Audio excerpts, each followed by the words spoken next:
He was once the undisputed prince of primetime television, a man whose name alone evoked images of white linen suits, pastel shirts, and a swagger that defined the 1980s. Today, at age 75, Don Johnson stands at a crossroads few could anticipate. Once he commanded millions per episode, the spotlight kept him swaddled in fame and fortune.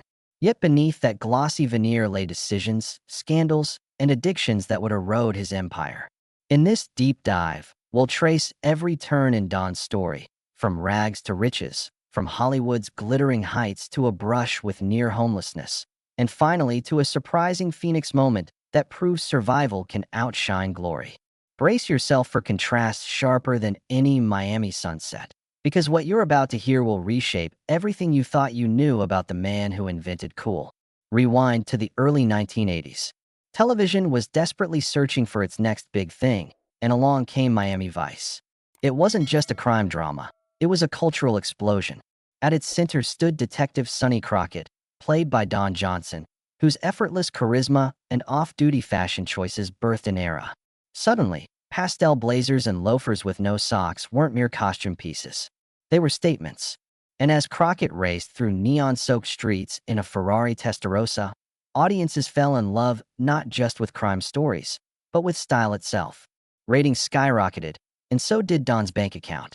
By season 3, he was earning 7 figures per episode, numbers Hollywood had rarely seen before. Overnight, an underdog from small-town Kansas became a global icon. Johnson's meteoric rise wasn't limited to the screen. He parlayed his fame into a music career, releasing the 1986 album Heartbeat. Critics scoffed, but fans flocked. The title track climbed the Billboard charts, and Don found himself belting duets with legends like Barbra Streisand. It was the kind of crossover success most actors only dreamed of. But Don's ambition didn't stop there. He invested in real estate, snapping up mansions in Hollywood Hills, beachfront pads in Miami, and a sprawling ranch in Colorado. His garage became a temple to automotive excess. Ferraris, Lamborghinis, Porsches, all gleaming trophies in a life defined by luxury. Celebrity cameos, A-list friends, whirlwind romances. Don Johnson had everything the public craved. Yet, as his net worth swelled, fissures began to appear in the foundation. The very vices glamorized by late-night tabloids, endless parties, illicit substances, temptation around every corner, slipped into Don's reality. The once invincible star who'd conquered every challenge on camera found himself vulnerable when the cameras turned off. Stories emerged of mood swings on set during Nash Bridges, raucous nights at Hollywood clubs, and whispers of a man numbing fame's pressure with alcohol and more. Each party, each binge, added cracks to his reputation. And while rehab stints followed, they were treated as gossip fodder rather than genuine turning points. Meanwhile, legal and financial troubles were mounting. In 2002, routine customs checks at the German-Swiss border unearthed documents tied to billions in offshore accounts. Headlines screamed money laundering and $8 billion scandal. Though officials ultimately cleared him and no charges were filed, the damage was done. Hollywood, never forgiving, watched as Don's deals dried up. Then came the near foreclosure on his Aspen mansion in 2004, a $930,000 loan in default, creditors circling, and a star once untouchable scrambling for a lifeline.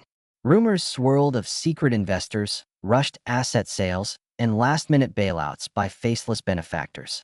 But to the public, the vision of Don Johnson fighting to save his home was the ultimate riches-to-rags moment. By the mid-2000s, Johnson was a cautionary tale. Big wins and bigger losses, a man outpaced by the very fame he'd mastered. Yet desperation breeds opportunity.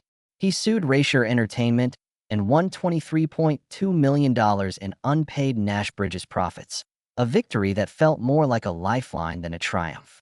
Smaller roles followed in shows like Eastbound and Down, then a supporting turn in 2024's Rebel Ridge on Netflix. Far from the heartthrob of Miami's beaches, he became the silver-haired veteran whose every wrinkle told a story. Age and experience reshaped his image, from reckless youth to survivor. And to those paying attention, a harder truth emerged. Survival, not stardom, was Don's greatest performance. So, what can we learn from Don Johnson's journey? It's a tale of bold risk and reckless indulgence, of a man who lived far beyond his means and nearly lost everything he built. But it's also a story of resilience, of an actor who refused to vanish, who confronted his demons, and who transformed his tabloid notoriety into a comeback blueprint. In the sections ahead, we'll unpack every twist. The humble childhood in Flat Creek, Missouri, the breakthrough in West Side Story, the hit and miss early roles, the dopamine rush of fame, the catastrophic choices, and the surprising chapters waiting beyond 75. Prepare for a ride that mirrors a Miami street chase. Full throttle, unpredictable, and undeniably captivating. Before the neon lights and roaring engines of Miami even existed, Donnie Wayne Johnson was just a kid raised on hand-me-down dreams in Flat Creek, Missouri. Born on December 15, 1949, to two teenagers barely out of childhood themselves, his first years were defined by scarcity. His mother, barely 16 and overwhelmed by single parenthood, worked long shifts to put food on the table. His father, only 19, tried to support them but often struggled to keep steady employment. There were no acting classes, no glittering spotlights, and no Hollywood connections, just dusty dirt roads, secondhand clothes, and a burning curiosity in a boy who refused to settle for small-town limits. When Don was still in grade school, his family moved to Wichita, Kansas, hoping for stability. But change of scenery did little to ease the tension at home. His parents fought, money ran out, and Don often found himself guardian and buffer, mediating arguments between two adults barely equipped for adult responsibilities. By age 12, his parents' divorce left him the eldest sibling charged with a quiet but heavy weight of responsibility. He remembers leaving home at 16, drifting through odd jobs, sleeping on couches, and clinging to an instinct he barely understood, a hunger for more. High school brought its own lessons. Johnson was neither the top student nor the class clown. He was restless, cocky, and magnetic in a way that suggested he didn't belong to Wichita's confines.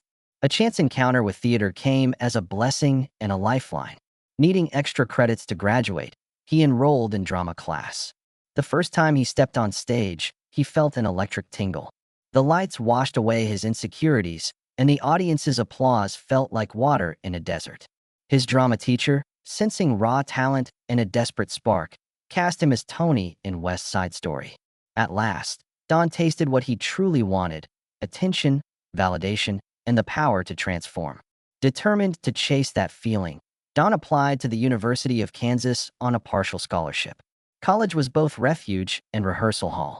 He studied drama by day and backed up his small stipend with waitressing shifts and bar gigs by night.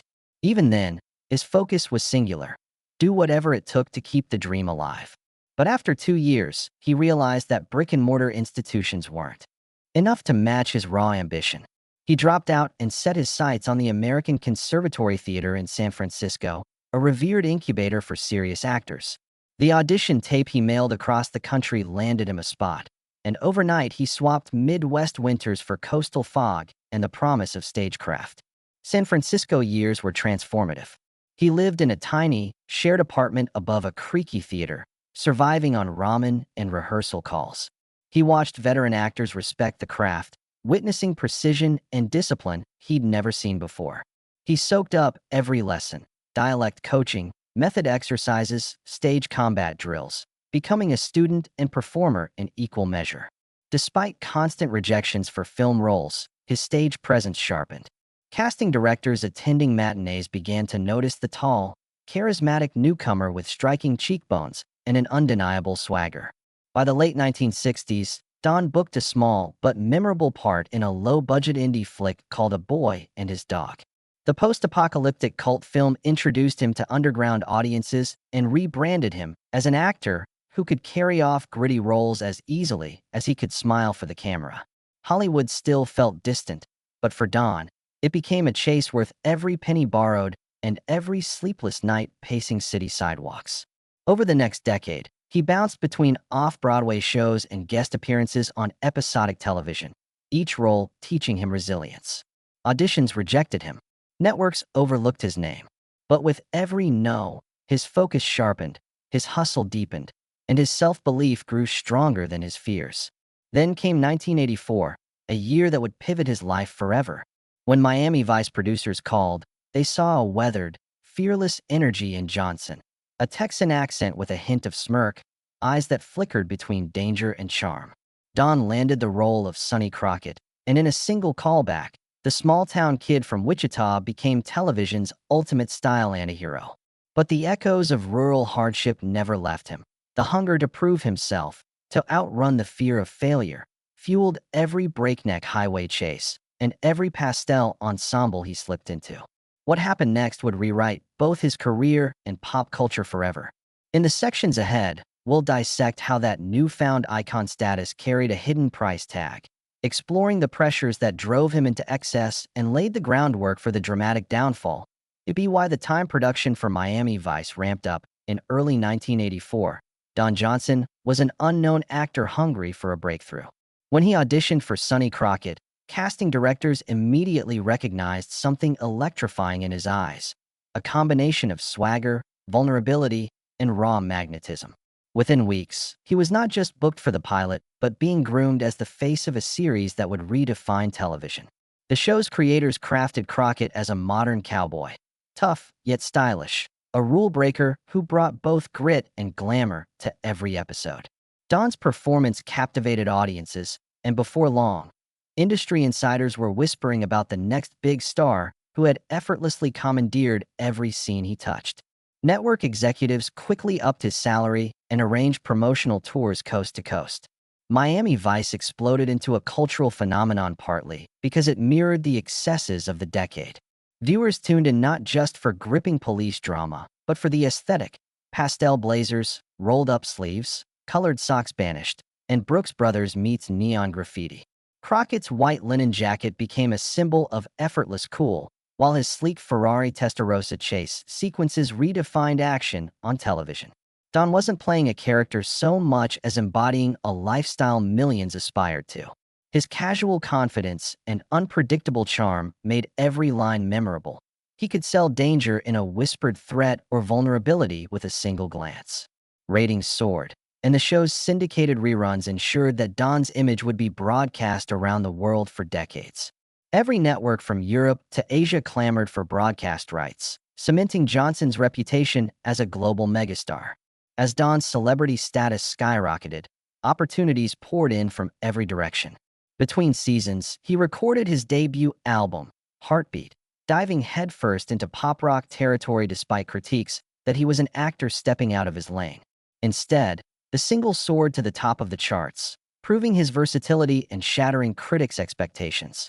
He accepted guest roles in big-budget films and hosted award shows, each appearance feeding his ego and bank account.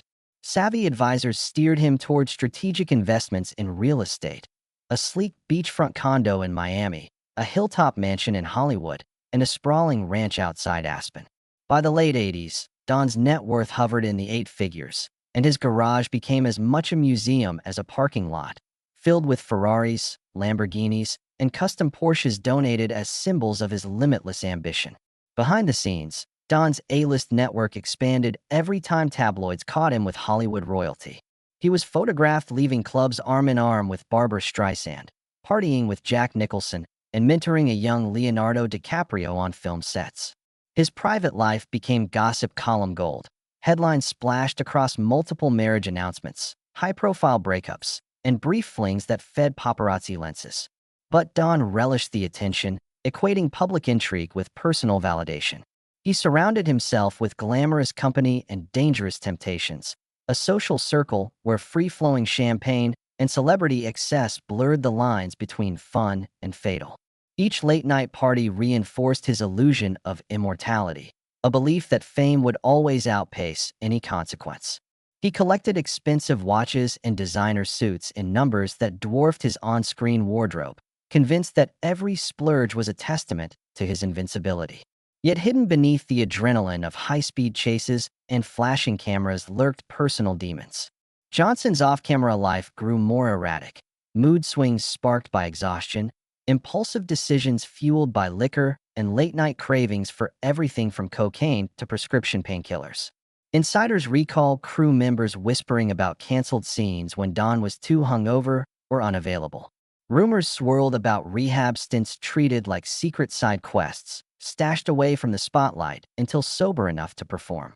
But every return to sobriety reopened the cycle, the pressure to exceed past success and the fear of slipping behind younger actors. The line between celebration and self-destruction blurred until it vanished entirely. He wrote multi-million-dollar checks for trophy properties and dealerships, convinced that wealth was an endless reservoir to compensate for his internal unrest. By the end of his Miami Vice run, Don Johnson had reached heights few actors ever touched. He was the hottest commodity in Hollywood, earning salaries that rivaled top film stars. Magazine covers with his chiseled jaw and pastel jackets flew off newsstands, and lunchboxes to action figures featuring his face became collector's items. Yet beneath the glossy exterior lay mounting debts and private struggles few understood. The world saw only Sonny Crockett. They never witnessed the cracks forming behind the scenes. What came next would be a collapse, so sudden his prized Ferraris would fade into the background. But from every fall, new beginnings emerge, and Don's story was far from finished. Behind the bright lights and passport stamps, Johnson's personal life was a tangled web of passion and heartbreak. At his peak, glossy tabloids chronicled whirlwind romances and high-profile marriages that rivaled any on-screen drama. Don Johnson tied the knot 5 times with 4 different women. 2 of those unions ended before the ink had dried, canceled within days, while the others unfolded like Hollywood soap operas complete with public reconciliations and bruised headlines. In 1976, a young Melanie Griffith said yes on a set romance, only to divorce months later. Yet a decade later, they rewrote their scripts, remarried in 1989, and welcomed daughter Dakota, who herself would rise to stardom. That second marriage lasted 7 years before splitting again in 1996, leaving both stars with memories of love's fragility. Along the way, Johnson engaged in flings with icons like Barbra Streisand and Patty D'Arbanville, relationships that fed paparazzi lenses and fueled gossip columns. Each romance fueled Don's mythos, yet also coincided with some of the darkest chapters of his life. His marriages demanded lavish lifestyles, multiple homes, expensive legal fees, alimony and child support that bled his wealth. When he and Griffith parted ways, multi-million-dollar settlements ensured no one left the marriage empty-handed. By the early 1990s, the cost of love weighed heavily on his finances just as much as his indulgences in nightlife. With each split, creditors closed in. Hospitals, boutique lenders, contractors who built his trophy properties. The man who once lived for lavish Acapulco parties found himself scrambling to cover basics. Around 2002, Johnson hit headlines for reasons far removed from soap operas or slow rides down Ocean Drive. A routine customs check at the German-Swiss border revealed suitcases full of financial documents allegedly tied to billions in offshore accounts. Headlines screamed money laundering scandal and billion-dollar mystery, as reporters speculated whether Don was a banker's unwitting pawn or a sinister frontman. Though investigators later cleared him of wrongdoing, the rumor mill refused to cool. The near instantation of suspicion forced Don to litigate, explain, and apologize to salvage a reputation he thought bulletproof. The fallout accelerated a descent that would become the stuff of legend. In 2004, his Aspen mansion, a 10,000-square-foot luxury compound with sweeping mountain views, faced imminent foreclosure after defaulting on a $930,000 loan. Court documents revealed his bank had grown impatient and moved to seize the property. At that moment, the public watched a star scramble for lifelines. Friends whispered that a shadowy investor intervened. Others surmised he sold cars and jewelry to plug holes in his budget. Whatever the truth, the mansion remained out of bank hands, but only by the narrowest margin. What followed was a litany of bad business decisions disguised as diversification. Don diversified into tequila brands, boutique hotels, and film ventures with undercapitalized startups. Each deal sounded promising over champagne and caviar, but fizzled under the weight of hidden debts and management missteps.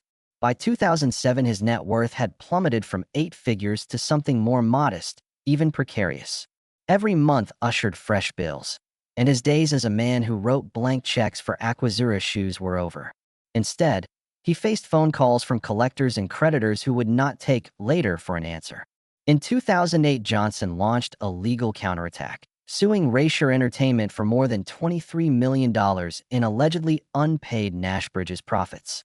He claimed syndication deals and distribution royalties had been siphoned off, demanding his cut. The courtroom battle was messy and protracted, a public reminder of his precarious situation. When a jury finally awarded him $23.2 million, it felt less like justice and more like desperation's payday. The ruling provided fleeting relief but did not erase the underlying pattern of overspending and intermittent work. Hollywood's interest in Don tapered off as the millennium turned.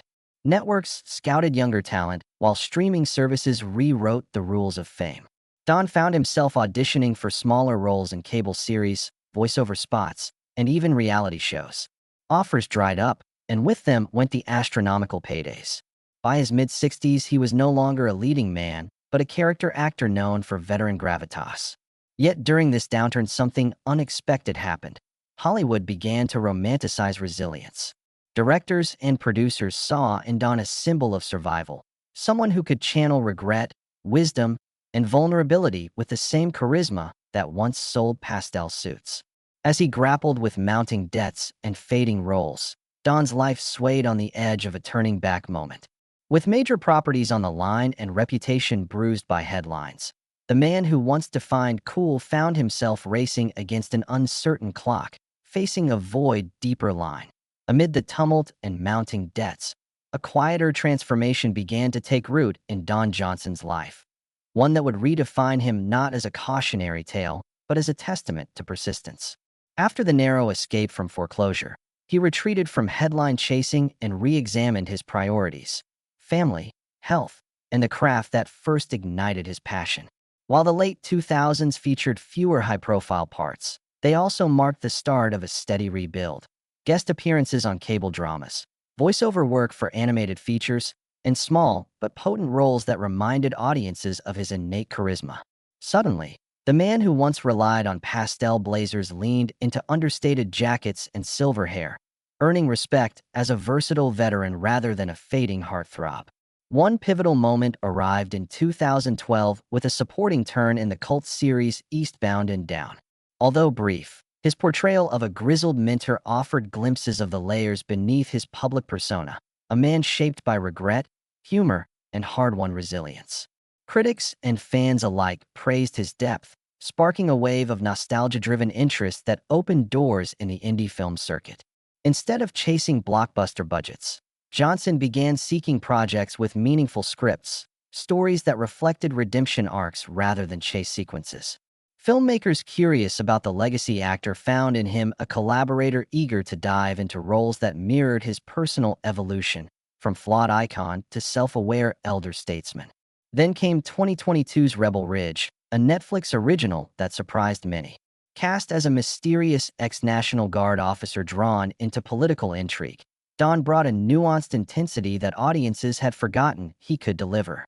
Analysts noted that streaming platforms, hungry for big names with instant recognition, coveted Johnson's star power to anchor new dramas. His performance reinvigorated his presence, proving he could still command a frame even when the cameras panned to younger co-stars. Interviews that followed revealed a reflective man, grateful for a second life in entertainment and unafraid to discuss past mistakes. He credited sobriety, therapy, and a tighter circle of trusted friends for guiding him through transitions that once felt insurmountable. Off-camera, Don's transformation extended to his personal world. After decades of tumultuous relationships, he found stability in a low-key partnership with longtime girlfriend and former preschool teacher Kelly Flager, whom he married in 1999. Their marriage, now over 20 years, became a bulwark against chaos. Kelly's grounding influence helped Don build financial disciplines, monthly budgets, quarterly reviews with accountants, and late-night sessions mapping out career goals that aligned with reality. He embraced a more measured life. Weekend hikes in Colorado's mountains replacing nightclub crawls, community theater workshops standing in for red carpet premieres, and his children and grandchildren becoming the primary highlights of his calendar. Social media glimpses show a man savoring quiet mornings with coffee at a local cafe or sharing affectionate posts celebrating sobriety milestones. At 75, Don Johnson stands as an emblem of endurance. He may no longer roar down Miami's streets in a Ferrari or headline glossy magazines, but his current chapters speak to a different triumph, mastering the art of reinvention. To younger generations, he's a legend whose legacy transcends a single era. To longtime fans, he's proof that survival can transcend stardom. In interviews, he emphasizes that failure fueled his creativity, that the same passion that drove him to chase fame compelled him to chase redemption. He recounts how a simple life rule, if you fall, get up smarter, became his mantra through rehab visits, legal battles, and redemptive roles. Yet the narrative remains unfinished. With new projects rumored for 2025, Johnson shows no signs of surrendering to age or past headlines. Instead, he wields time like a seasoned actor. His upcoming roles are expected to explore elder wisdom in modern contexts, strained family ties, legacy planning, and the emotional terrain of watching a beloved craft evolve. In the end, what makes Don Johnson compelling at 75 isn't just that he lost it all, or that he found his way back. It's that he continues to write new pages, aware of every misstep and eager to craft lessons for others. His transparency about addiction, his willingness to share courtroom losses, and his candid interviews about emotional burnout have deepened his connection with an audience that once only saw the glitter. Now they see a man who lived the worst and best of fame, and who invites us to reflect on our own definitions of success. As the credits roll on each new chapter, one thing remains clear. Don Johnson's headline may no longer be Miami's Golden Son, but Survivor's story, far more valuable than any pastel jacket. At 75, Don Johnson embodies a rare blend of veteran perspective and restless creativity, an actor who refuses to let age define his relevance. His journey from farm roads in Kansas to neon nights in Miami, then into the shadows of scandal and back into the spotlight, has cultivated an authenticity few living legends claim. Today's Johnson doesn't seek the noise of tabloids or the glow of pastel suits. Instead, he channels a quieter confidence, a soft-spoken gratitude in interviews, the measured pacing of his vocal delivery, and the deliberate choice of roles that explore the human condition rather than chase celebrity. This shift didn't happen overnight. It was born from years of reflection during long Colorado evenings, journaling through relapses and litigation, and leaning on loved ones who refused to let the old Don vanish. In turning inward, he found a deeper voice, one seasoned by loss, tempered by remorse, and energized by hope. If there's a single lesson in Don Johnson's saga, it's that success without self-awareness is a ticking time bomb. In his early triumphs, he equated money with meaning and adulation with identity. He filled unstable emotions with material excess, cars, condos, column inches. But no ledger line could ever reconcile the emptiness behind the wheel or the hollow thrill of another party. His own words capture it best. I chased what I thought would fill the void, only to realize I'd built a palace on quicksand. By confronting his demons, entering rehab, embracing therapy, and reckoning with the financial wreckage, he rewrote that equation. Money alone couldn't buy peace, but vulnerability, accountability, and the support of family proved priceless. His near miss with foreclosures, that billion-dollar custom scandal, and courtroom victories taught him that every reputation is fragile and every privilege can vanish without a single warning shot.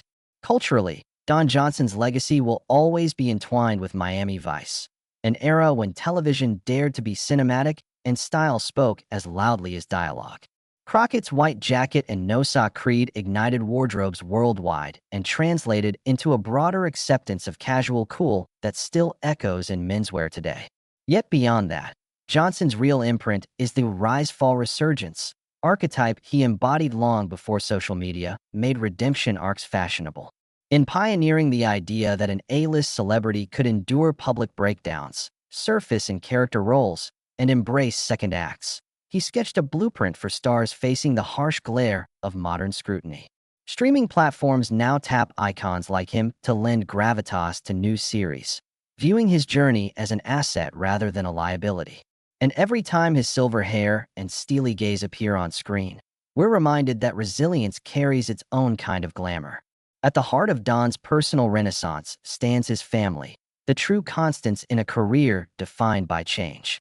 Kelly Flager, his third wife, provided the stabilizing influence he'd long sought, guiding him through budgeting spreadsheets as patiently as she offered quiet support.